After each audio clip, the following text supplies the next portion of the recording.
일본 일간지 아사히 신문이 계엄 사태 이후 윤석열 대통령에 대해 조명했습니다. 윤 대통령과 여러 차례 식사한 적 있는 한 전직 장관의 증언을 인용했는데요. 윤 대통령이 삼청동 안가 등에서 삼겹살을 안주 삼아 술자리를 자주 가졌다고 전했습니다. 지난해 4월 총선 이후 주량이 늘었고 계엄을 언급하는 빈도가 많아졌다고 주장했습니다. 전직 장관은 계엄은 스트레스를 많이 받아 농담인 줄 알았다고 했는데요. 또 보통 소맥은 반잔 정도 따르는데 윤 대통령은 가득 따라 20잔 정도 마셨다고 말했습니다. 그리고 취하면 야당 인사뿐 아니라 여당 인사도 비난했다고 아사히는 전했습니다. 아사히는 일본 내 대표적인 진보 성향 매체인데요. 윤 대통령의 책사 역할을 했다는 인사의 발언도 전했습니다.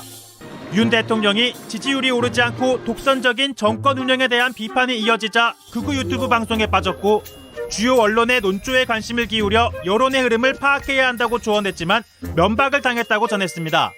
윤 대통령 주변에서는 총선에서 승리하려면 당내 기반을 다져야 한다고 했지만 윤 대통령은 청년, 중도층의 확장성이 있는 이준석, 안철수, 한동훈 등과 대립했고 결국 스스로 자신의 기반을 약화시켰다며 전직 장관의 발언을 소개했습니다.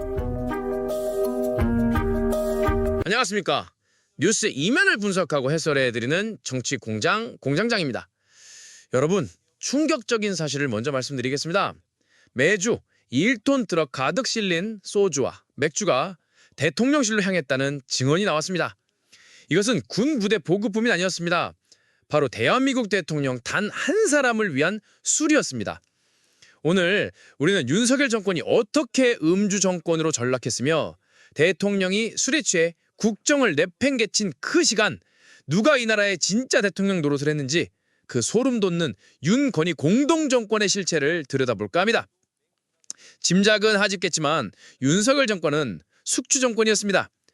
대통령 경호처에 파견됐던 경찰 간부는 증언했습니다. 취임 초 VIP가 거의 매일 술 마시느라 귀가하지 않아 경호원들도 심야까지 대기하는 게 일상이었다. 대통령실이 집무실이 아니라 매일 밤 파티가 열리는 고급 주점으로 변해버린 것입니다. 그 시각 김건희는 무엇을 했을까요? 남편의 건강을 걱정했을까요? 한 일화에 따르면 윤석열이 술에 취해 흐트러진 모습이 언론에 공개되자 김건희는 격노하며 집안에 술을 모조리 내다 버렸다고 합니다. 이것이 과연 남편의 건강을 걱정하는 아내의 행동으로 보이십니까? 이것은 사업 파트너에 대한 리스크 관리였습니다. 자신들의 공동정권이라는 상품에 흠집이 날까 두려워 통제불능의 동업자를 관리하려 했던 것으로 보입니다. 대통령의 포근기 단순히 국정 테마로 끝났다면 그나마 다행이었을 겁니다. 하지만 그는 술에 취해 대한민국 민주주의의 근간을 뒤엎는 끔찍한 망상을 내뱉기 시작했습니다. 일본 아사히 신문의 보도에 따르면 총선에서 대패한 직후 스트레스와 음주량이 드러난 윤석열은 회식 자리에서 계엄령이라는 말을 상습적으로 내뱉었다고 합니다.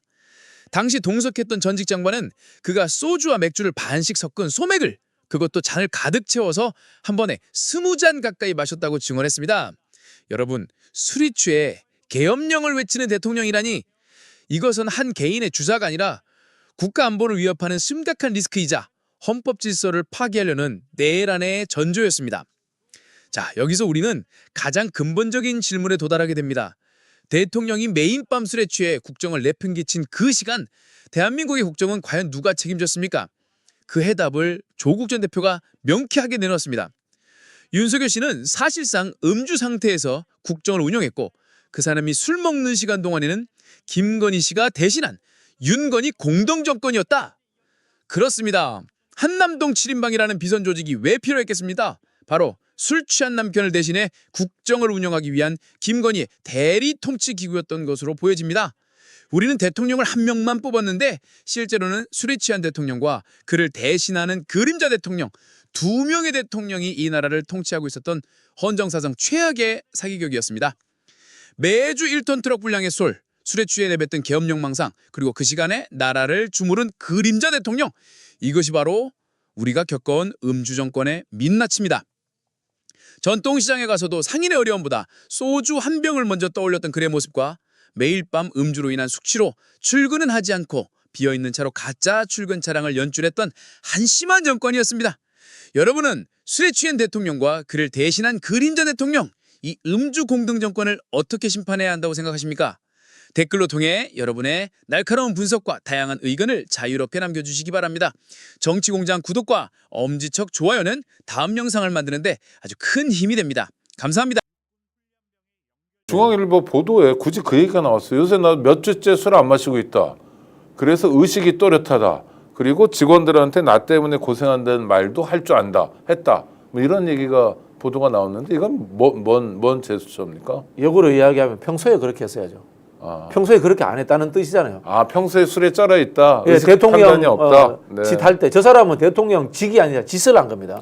짓을 할 때 술이나 퍼먹고 아나무인으로 밑에 사람들 대하고 했다고 스스로 고백하는 거 아닙니까? 역으로 생각해 보면 네. 그때 상황에 대해서 반성하고 옆에 있는 경호원들한테 지금 다독이면서 격려하면서 나를 지켜달라고 하고 있다 이렇게 이야기하는 것 같은데요. 믿을 수 없습니다.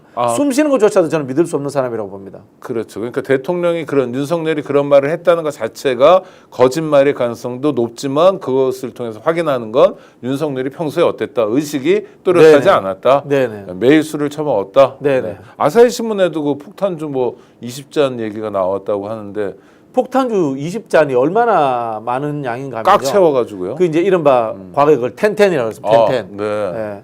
이 소주잔도 가득, 맥주잔도 가득 해서 이렇게 찰랑찰랑 거릴 정도로 반반. 예. 반 소주 반 맥주. 아니요. 잔은 소주인데 어쨌든 네. 넘치도록 하는 잔이죠. 네. 그거 10잔 마시고 버티는 사람 드물걸요, 요즘은. 저게 이제 예전에 이른바 그 폭탄주의 원조가 검사들이잖아요. 네네. 검사들. 그리고 또 폭탄주가 넘어간 게 군문화입니다. 네네, 50 시절의 군문화인데 그때 검사들하고 군인들이 모여가지고 저렇게 먹었던 거예요. 그 당시 전두환 시절에 민정당을 육법당이라고 했잖아요. 네. 육사하고 법사 그것도 법조 특히 이 검찰들이 모여서 만든 당이다. 그때 그렇게 먹던 거예요. 그 똑같은 짓 하고 있는 겁니다 지금. 40년 전 행동들 하고 있는 거고요. 40년 전에 12.12 쿠데타 했던 거 똑같이 흉내내서 했던 겁니다. 네, 아니 그리고 또 제가 받은 제보는요. 윤석열이 폭탄주 20잔을 마시는 건 꽉 채워서 마시는 건 사실인데 그게 시작이라는 거예요. 그렇게 마시고 또 수정방이나 이런 독주로 간답니다. 그럼 완전 알코올릭이잖아요. 윤석열 집에서 술 마셨다는 사람 이야기가 네. 말씀하신 것처럼 밖에서 폭탄주 한 20잔씩 마시고 집에를 간답니다.